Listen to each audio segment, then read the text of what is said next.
YouTube, how y'all doing? How y'all doing? YouTubers that became murderers from chilling scares. Oh man, I mean, I don't know who this, I don't know. I wonder what it is, bro. I don't know, bro. Hey man, Eaton was a 59-year-old American scientist who was working as a professor of molecular biology in Dresden, Germany. A big part of her job at this institute was to travel around the world and hold conferences on the latest developments in her field. In July of 2019, she traveled to the scenic Greek island of Crete for one of these conferences, not knowing that this was going to be her last, and that the person responsible for her end would be caught because of his videos on YouTube. The incident happened on July 2nd, when after— Imagine murdering someone and then bragging about it on the fucking internet. Imagine how much of a fucking weirdo you have to be, bro. Like, I'm just gonna keep it being, bro. Like After a conference, Suzanne spent time with her peers and played the public piano in the venue's lobby before saying her goodbyes and heading out to her hotel in the afternoon. Sadly, this was the last time anyone saw Suzanne alive. Her coworkers noticed her absence when she didn't show up for the second conference scheduled for 6 p.m. that evening. It wasn't like her to skip events out of the blue. Something wasn't right. A fact that became increasingly clear when over 24 hours passed without anyone hearing from her. So on July 3rd, her colleagues called the police to check on her, hoping she was simply sick or something similar. Starting a fashion brand shouldn't feel impossible. Other print-on-demand platforms.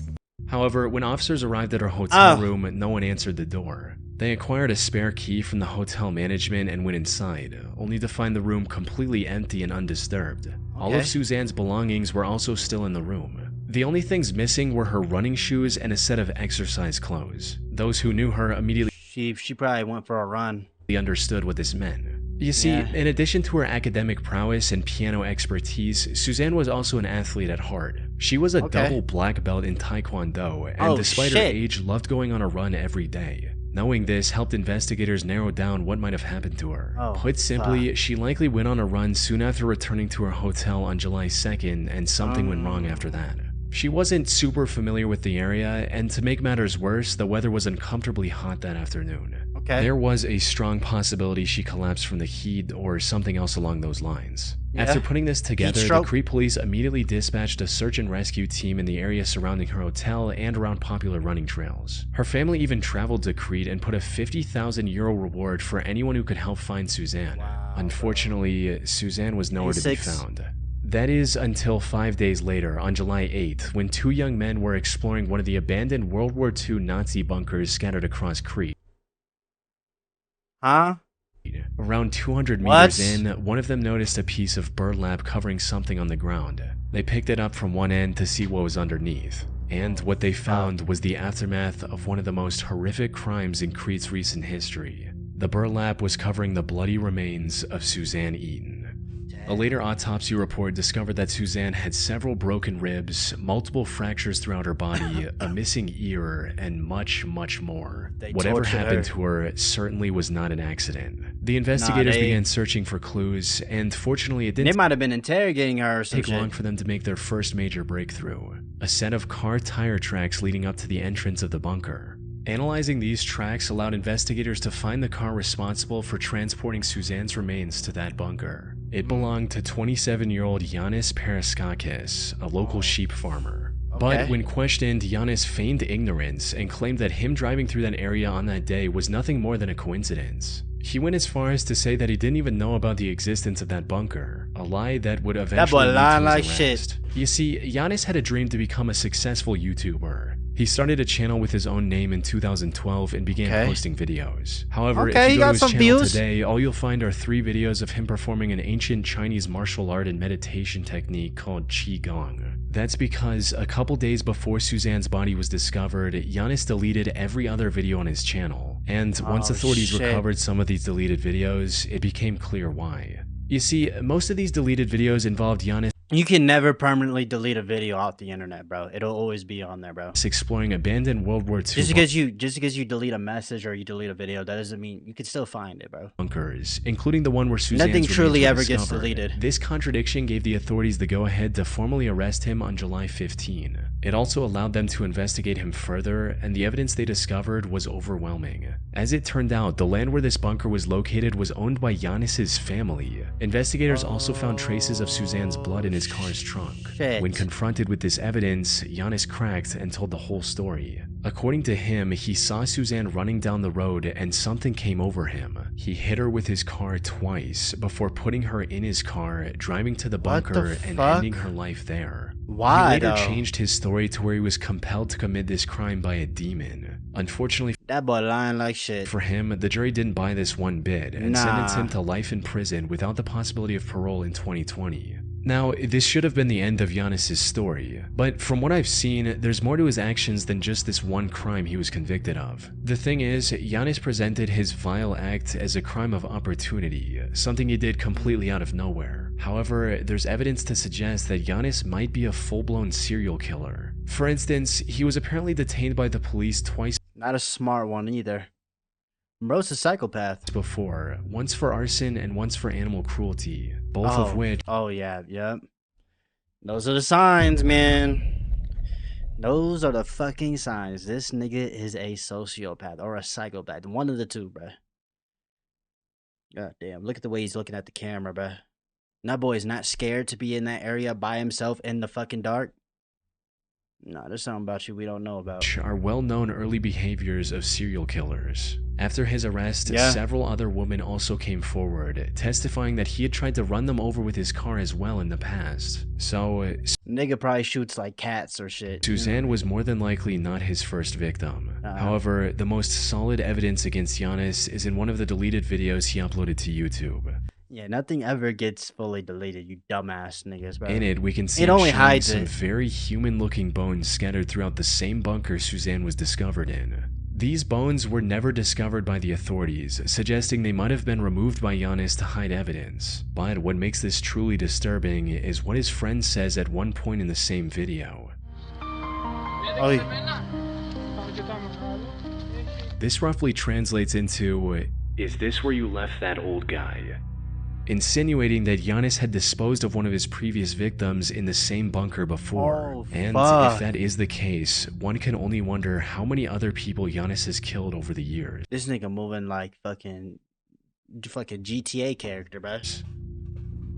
What the fuck? Do you need a free and easy way to capture your gameplay? No, I have OBS. No, thank you. Record anything on Simply Manic 6075 was a YouTube channel owned and operated by 24-year-old Samantha Wolford. She lived in the small community of Monticello, Texas with her husband Ernest Lee Ibarra, aka Ernie, and their 5 children. I hate my family! Looking at us. She usually made videos about her day-to-day life and other random topics. Her story began in 2008 when she was at the lowest point of her life. She'd recently become the single mother of a pair of twins and had no love interest in her life. That's when she met Ernie at a local tattoo shop, and the two hit it off right from the get-go, eventually getting in a relationship and starting a family together. In one of her videos, Samantha described the day she met Ernie as the happiest day of her life. Together, they were blessed with 3 more children, including 1 more pair of twins. Raising 5 kids was a challenge, but Ernie made it work by taking a second job in pizza delivery.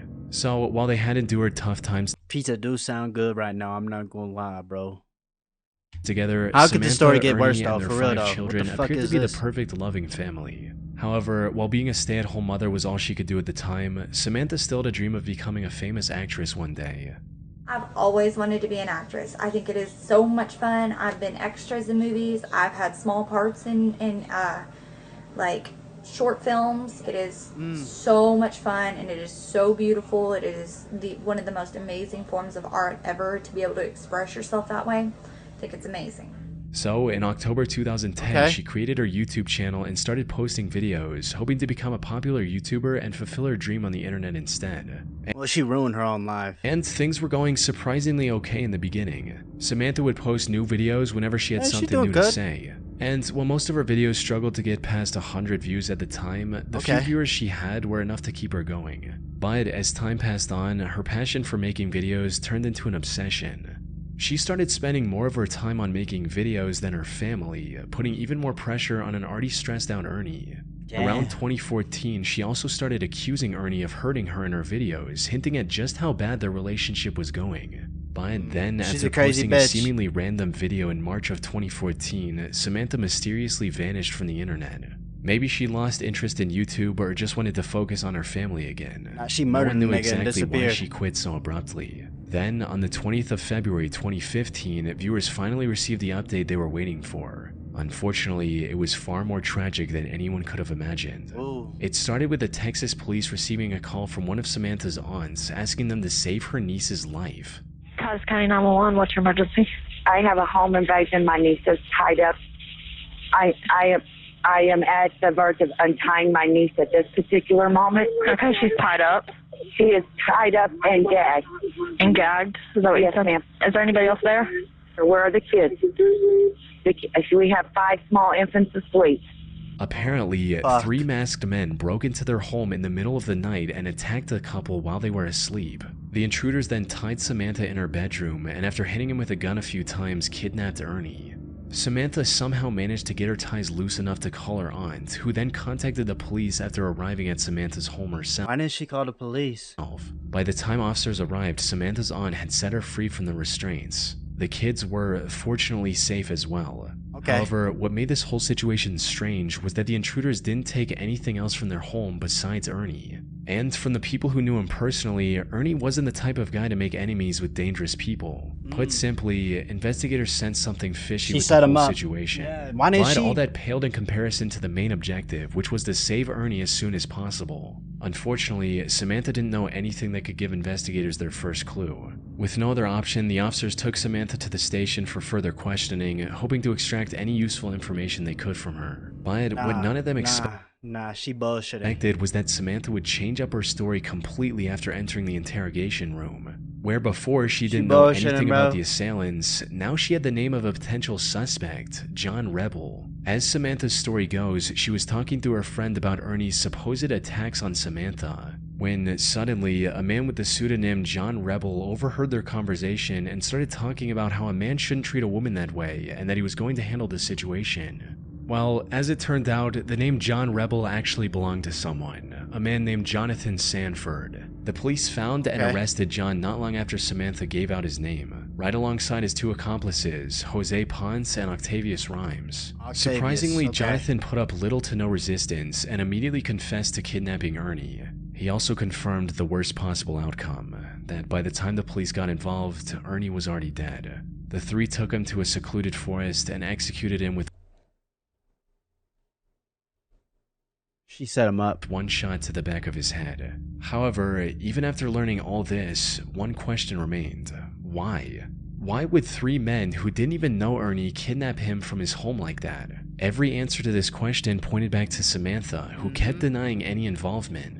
Even if the investigators ignored her suddenly remembering the perpetrator's name, there were several other suspicious aspects to her story. She was fucking in How on was it. she able to untie herself enough to call her aunt? Why didn't any of her Why didn't she just call neighbors the police? hear the break-in? And why were the kids all sleeping in the same room when usually they're scattered throughout the house? It wasn't long before investigators uncovered undeniable evidence of her direct involvement.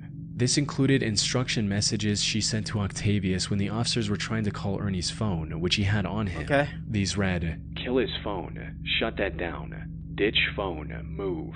There was no doubt about it at this point. Samantha was in colluding with her husband's killers. And as the investigation went on, the real story came out as well.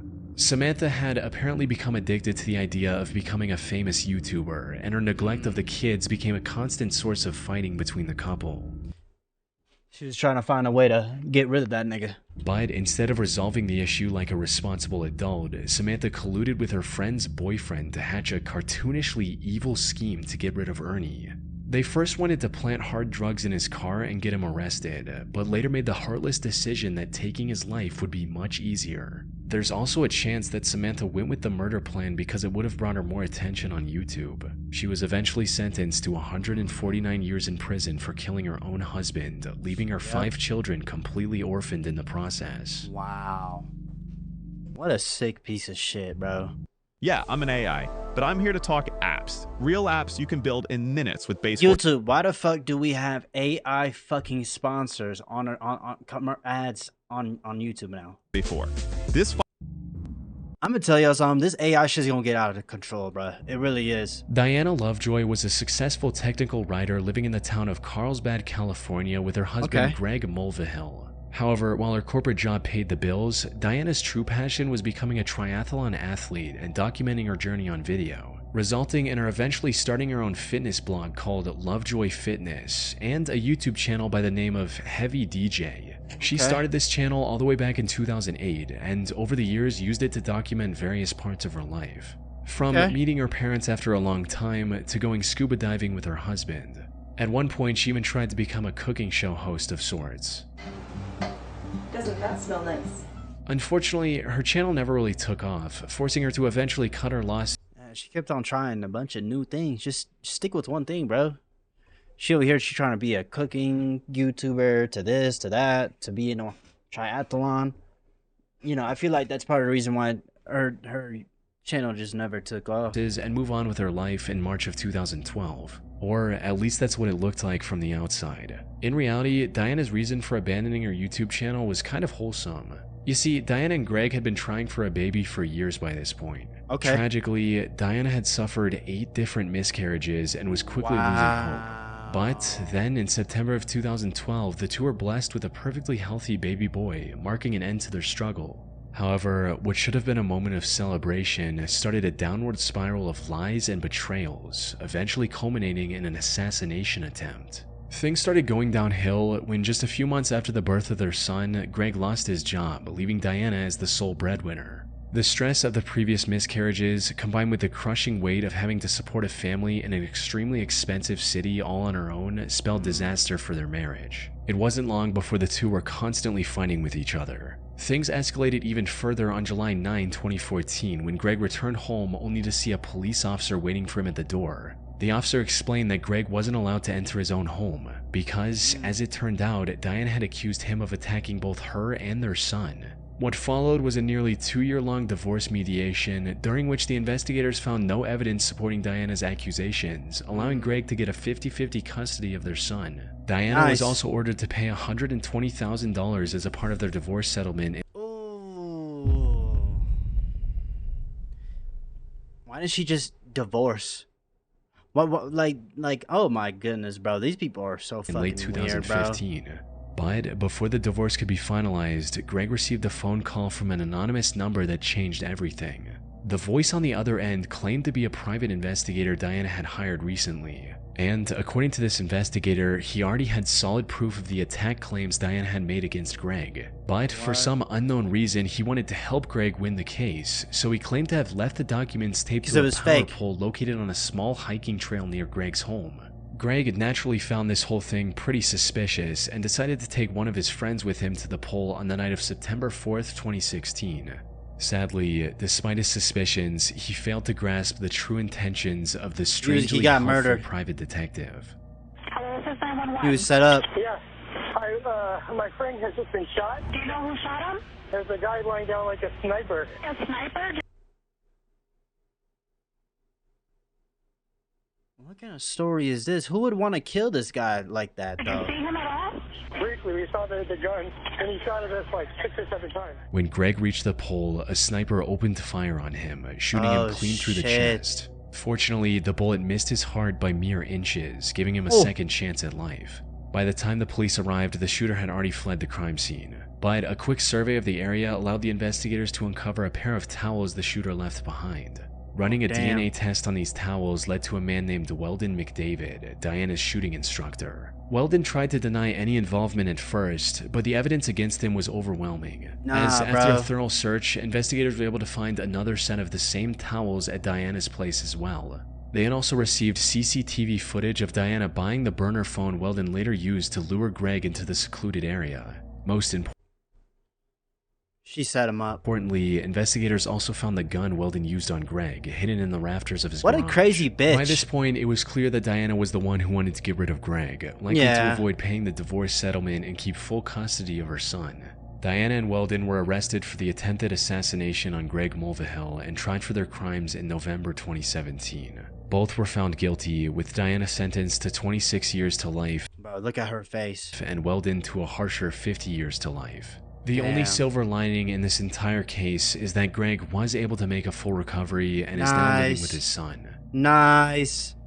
Code site smarter, with fewer plugins and more YouTube, we gotta stop with the ads, bro. Control. on Wix Studio. Okay. The Gunnar Runar 87 channel. I'm sorry, y'all, bro. That ruins the fucking...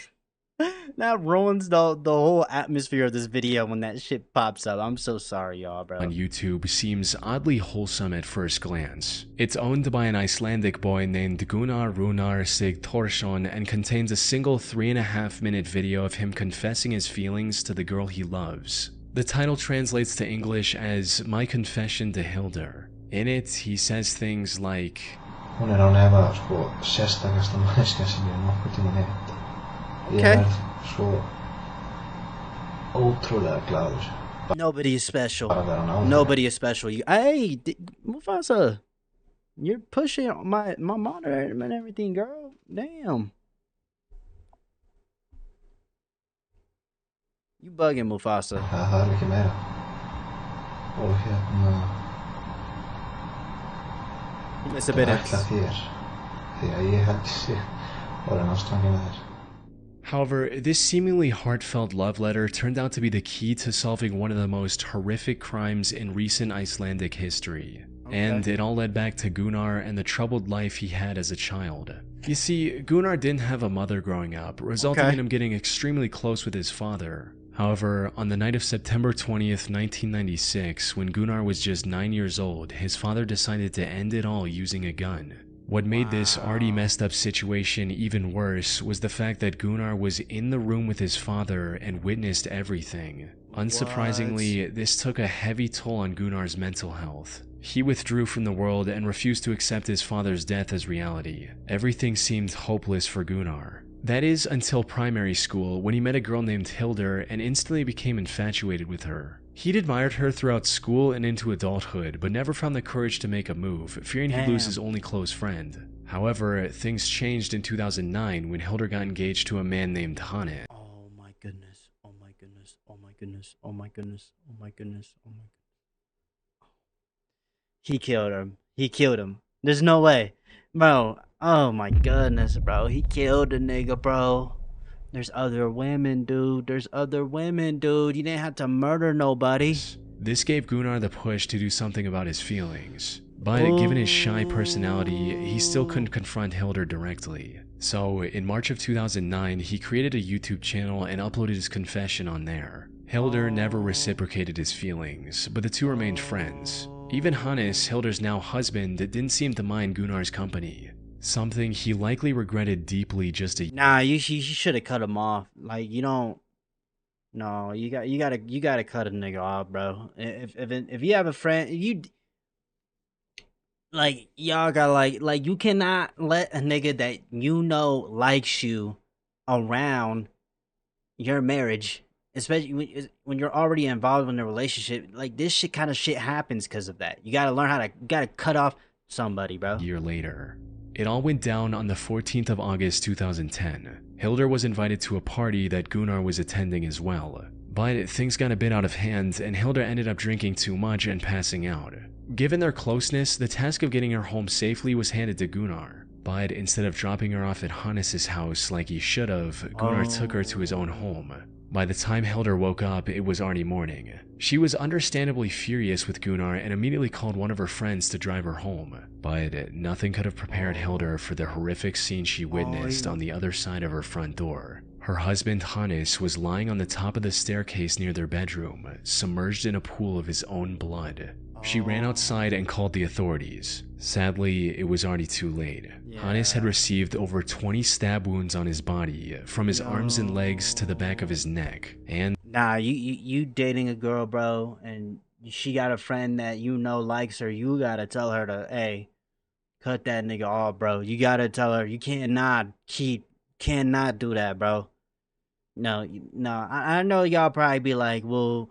You know, maybe what if you feel bad for the guy? Like, still, he has, bro. The only way you can get someone to move on is to cut him off. You cannot just keep him around hoping that their feelings will fade away. You gotta cut him off, bro.